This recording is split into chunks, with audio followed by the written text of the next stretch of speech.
या तासिकेमध्ये आपण युनिट क्रमांक 1 कॉस्ट शीट अँड टेंडर हा जो आपला युनिट्स आहे याच्यावरचा आपण 18 नंबरचं उदाहरण घेऊया आज. आणि आपला जो युनिट क्रमांक 1 आहे कॉस्ट शीट अँड टेंडर असे आपले दोन भाग आहेत, कॉस्ट शीट अँड टेंडर. तर आपण कॉस्ट शीट शिकत आलेले आहोत आणि कॉस्ट शीटवरचा आपला हा शेवटचा उदाहरण राहणार आहे. म्हणून लक्ष द्या, याच्या नंतर आपण टेंडर शिकूया.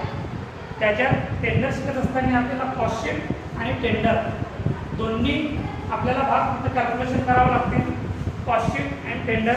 तर आधी आपली कॉस्ट शीट तयार करावं लागेल आणि नंतर टेंडर तयार करावं लागेल. तर आपण कॉस्ट शीटवरचं आपण शेवटचं उदाहरण शिकत आहोत. तो उदाहरण क्रमांक 18 मी तुम्हाला ग्रुपवर पाठवलेला आहे, तरी मी एकदा वाचन करतो आहे बघा. Following information is collected for the costing records of a factory. Prepare statement of cost.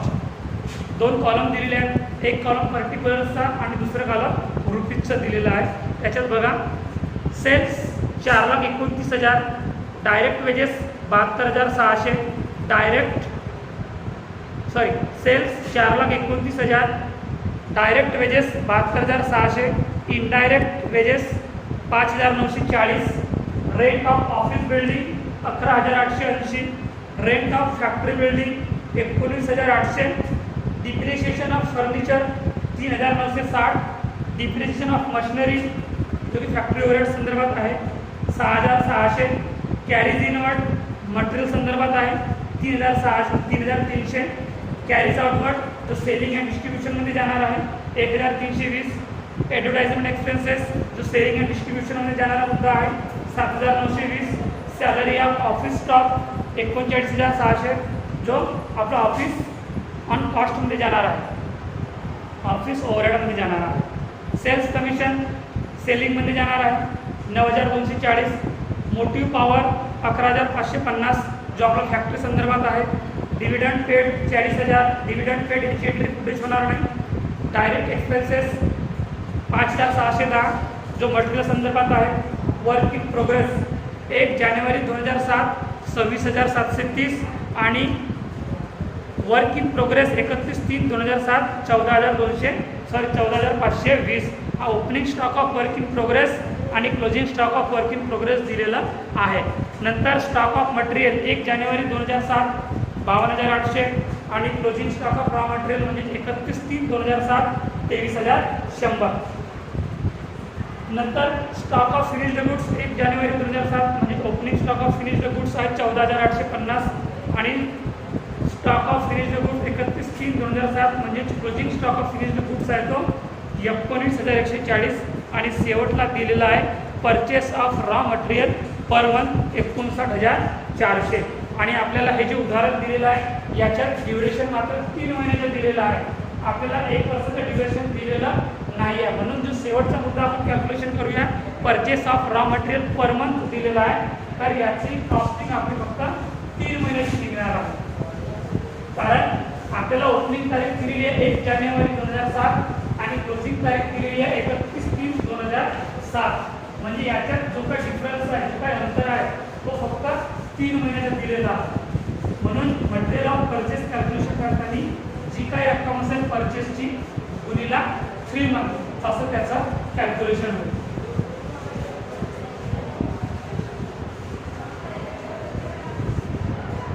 Cost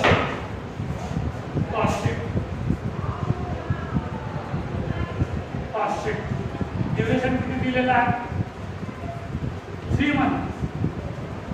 duration किती दिलेलं आहे 3 month.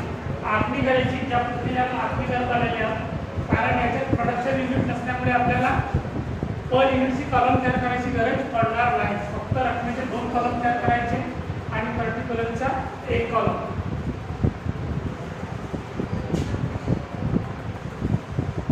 Serial number, particulars, rupees and rupees.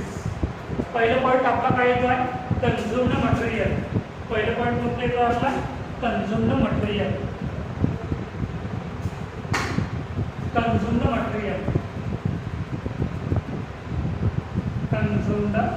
Material. याच्यात कोणतं पॉईंट येणार आहे आपला?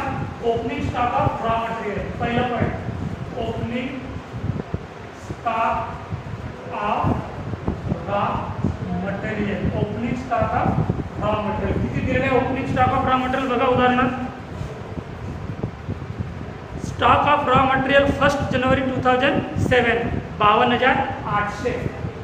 52,800. नंतर याच्यात बघा मटेरियल संदर्भात अजून काही दिलेलं आहे का आपल्याला? शेवटचा point purchase of raw material. Purchase of raw material. Purchase of raw material किती दिलेलं आहे? 59,400 पर मंथ. म्हणून 59,400 गुणिला 3 मंथ किती होणार आहे? 59,400 गुणिला 3. 59,400 गुणिला 3 1,78,200. 1,78,200. त्याच्यानंतर बघा कॅरीज इनवर्ड दिलेला आहे. Carries inward 3,300. कॅरीज इनवर्ड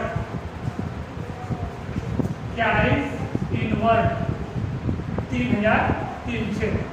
आता याची टोटल करा 52,800. 52,800 प्लस 1,78,200. 1,78,200 आणि 3,300. 2,34,300. 2,34,300. याच्यामधून मायनस होणार आहे. Minus closing stock of raw material. Closing stock of raw material. Closing stock of raw material किती दिलेला आहे? Closing stock of raw material stock of raw material 31/3/2007 म्हणजे तो क्लोजिंग दिलेला आहे. किती आहे? 72,600. Stock of raw material 23,100. 23,100. याच्यामधून मायनस करा 2,34,300 मायनस 23,100 किती होतील? 2,11,200. 2,11,200. हा काय राहणार आहे आपला? Consumed material. Consumed material. Consumed material. याच्यानंतर प्लस काय होणार आहे बघा? डायरेक्ट एक्सपेन्सेस दिलेला आहे. डायरेक्ट वेजेस दिलेला आहे. डायरेक्ट वेजेस दिलेला आहे 72,600. म्हणून direct wedges plus direct wedges किती दिले? Direct wages 72,600. 72,600. नंतर डायरेक्ट वेजेस नंतर इनडायरेक्ट वेजेस तो फॅक्टरीमध्ये जाणार आहे. नंतर डायरेक्ट एक्सपेन्सेस दिलेला आहे. डायरेक्ट एक्सपेन्सेस म्हणजे प्रत्यक्ष खर्च. Direct expenses. डायरेक्ट एक्सपेन्सेस किती दिलेले आहेत? डायरेक्ट एक्सपेन्सेस 5,610 रुपये. 5,610. आता याची बेरीज करा 2,11,200 प्लस 72,600 प्लस 5,610. 2,11,200 plus 72,600 plus 5,610. याची टोटल आहे 2,89,410. 2,89,410. काय राहणार आहे तुमचं? Prime cost. प्राईम कॉस्ट किती निघालेली आहे? Prime cost 2,89,410. याच्यानंतर कोणतं पॉईंट प्लस होणार आहे? Second point factory overhead. Factory overhead. Factory overhead किंवा factory on cost. Sorry factory overhead किंवा work on cost. Factory overhead किंवा वर्क ऑन कॉस्ट याच्या संदर्भात काय खर्च दिलेला आहे आपल्याला बघा.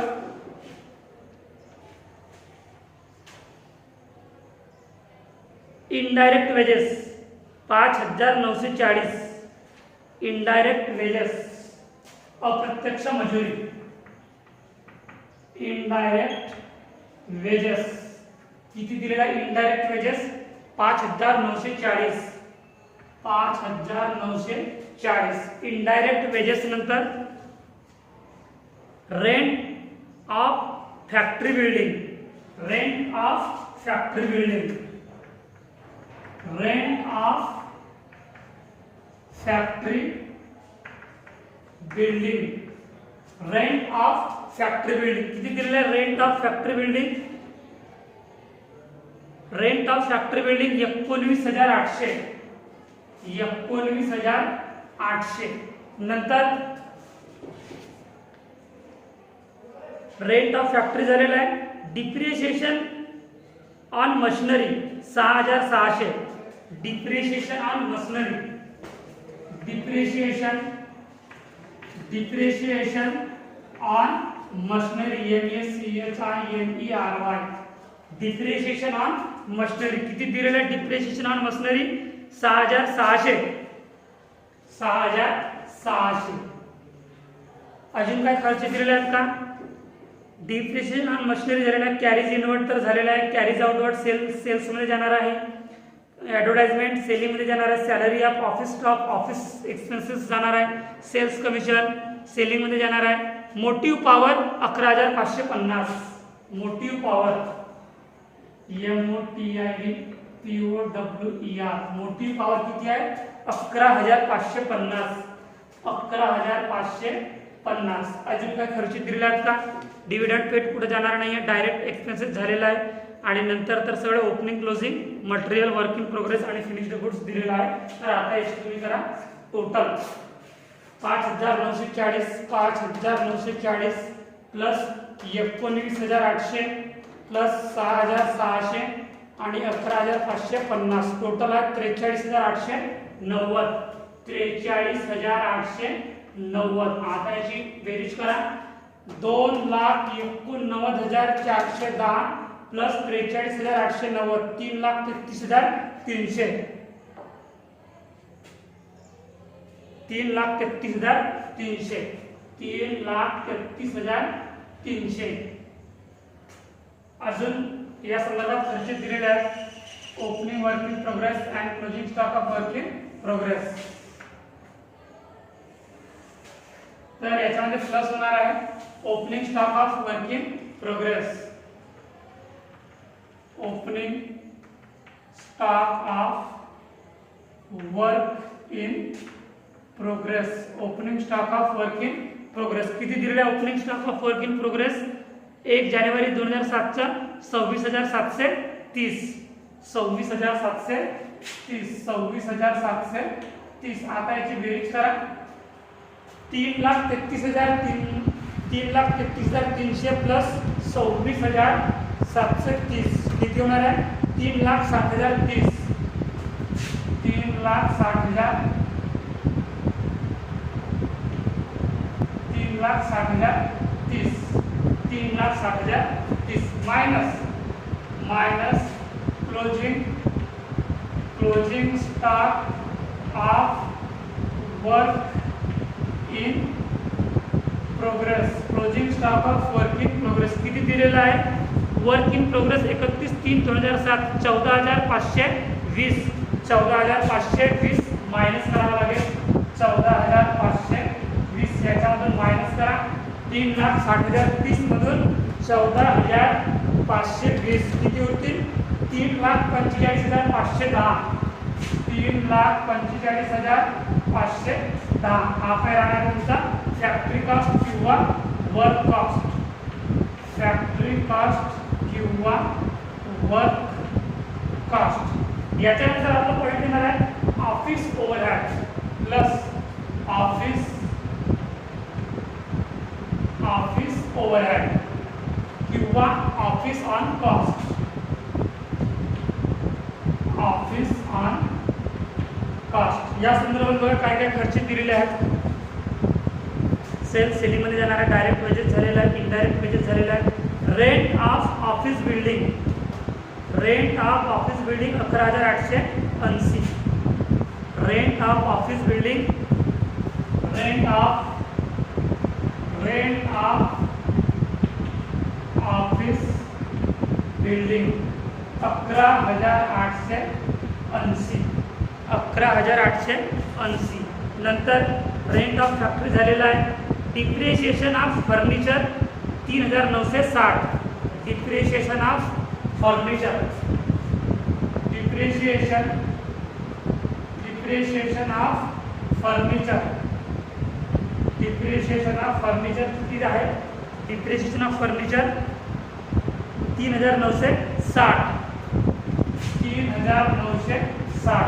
त्याच्यानंतर डिप्रिशिएशन ऑफ मशिनरी झालेला आहे, कॅरेज इनवर्ड झालेला आहे, कॅरेज आउटवर्ड सेलिंगमध्ये जाणार आहे, ॲडव्हर्टाइजमेंट सेलिंगमध्ये जाणार आहे, salary of office staff.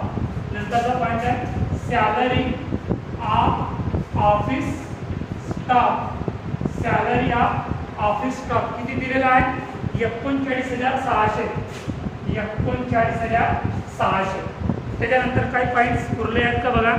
Cells commission सेलिंगमध्ये जाणार आहे, मोटिव्ह पॉवर झालेला आहे, डिव्हिडंड पेड पुढे जाणार नाही आहे, डायरेक्ट एक्सपेन्सेस झालेला आहे. आता याची तुम्ही करा बेरीज, याची करा तुम्ही टोटल. 11,880, 11,880 प्लस 3,960 प्लस 39,600 किती आहे? 55,440, 55,440. आता याची बेरीज करा. 3,45,510, 3,45,510 प्लस 55,440 तर किती झाल्या? 4,950, 4,950. हा काय राहणार तुमचा? Cost of production, cost of production. Cost of production नंतर प्लस होणार आहे opening stock of finished goods, opening stock of finished goods, opening stock of finished goods किती आहे? Opening stock of finished goods बघा, स्टॉक ऑफ फिनिश्ड गुड्स 1 जानेवारी 2007 14,850, 14,850. आता याची बेरीज करा. 4,950 प्लस 14,850, 14,850, 4,15,800, 4,15,800. त्याच्यानंतर minus closing stock of finished goods, closing stock of finished goods, closing stock of finished goods किती दिलेलं आहे? Stock of finished goods 31/3/2007 amount आहे 19,140, 19,140. आता याच्याबद्दल मायनस करा. 4,15,800 मधून 19,140, 19,140 तर 3,96,660, 3,96,660. हा काय राहणार तुमचा? Cost of good sold, cost of good sold, cost of good sold. याच्यानंतर शेवटचा पॉईंट आहे selling and distribution expenses, selling and distribution expenses, selling and distribution expenses. बघा आता जे काही आपले पॉईंट्स उरले असतील ते सगळेच्या सगळे पॉईंट्स इथे येतील.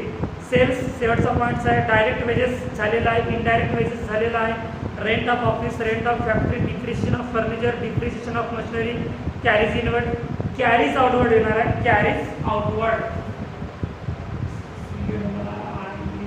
कॅरेज आउटवर्ड, कॅरेज आउटवर्ड किती दिलेलं आहे? Carriage outward 1,320, 1,320. कॅरेज आउटवर्ड नंतर advertisement expenses, advertisement ADVRTISEMPNT, advertisement expenses, advertisement expenses किती आहे? 7,920, 7,920. नंतर सॅलरी ऑफ ऑफिस स्टाफ झालेला आहे. नंतर sales commission 9,240, sales commission, sales commission किती आहे? Sales commission 9,240, 9,240. सेल्स कमिशन नंतर मोटिव्ह पॉवर झालेला आहे, डिव्हिडंड पेड येणार नाही आहे आणि डायरेक्ट एक्सपेन्सेस ऑलरेडी झालेलं आहे. आता याची तुम्ही करा टोटल 1,320, 1,320 प्लस 7,920 आणि 9,240 40, 9,240, 18,480, 18,480. आता याची करा टोटल 3,96,660, 3,96,660 प्लस 18,480 याची टोटल आहे 4,15,140, 4,15,140. हा काय राहणार आहे तुमचा टोटल कॉस्ट. याच्यानंतर प्रॉफिट. आता या उदाहरणात प्रॉफिट दिलेला आहे का? प्रॉफिट दिलेलं नाही आहे किंवा प्रॉफिटचा रेट सुद्धा दिलेला नाही आहे. तर याचा फॉर्म्युला मात्र आहे सेल्स मायनस टोटल कॉस्ट. आणि शेवटचा पॉईंट येणार आहे तुमचा सेल्स येणार आहे. बघा सेल्स तुम्हाला उदाहरणात दिलेला आहे 4,29,000. 4,29,000 ऑलरेडी तुम्हाला सेल्स दिलेला आहे. तर प्रॉफिट काढण्यासाठी अडचण निर्माण होणार नाही. सेल्स 4,29,000 मायनस टोटल कॉस्ट किती आहे 4,15,140. आता 4,29,000 मधून 4,15,140 मायनस करा. 4,29,000 मायनस 4,15,140 तर किती उरतील 13,860. 13,860 हा तुमचा काय राहणार आहे प्रॉफिट म्हणजे उरलेला बॅलन्स. तर समजलं विद्यार्थ्यांना. छोटासा उदाहरण आहे पण खूप महत्त्वाचं उदाहरण आहे. हा आपला उदाहरण इथे संपलेला आहे. आणि जो आपण कॉस्टशीट अँड टेंडरवरचा जो एक भाग शिकत आलेला आहोत कॉस्टशीट, तर तो आज आपला इथं संपलेला आहे. नंतर पुढच्या तासिकेला पुढच्या व्हिडिओला आपण टेंडर शिकूया आणि इथेच थांबूया. धन्यवाद.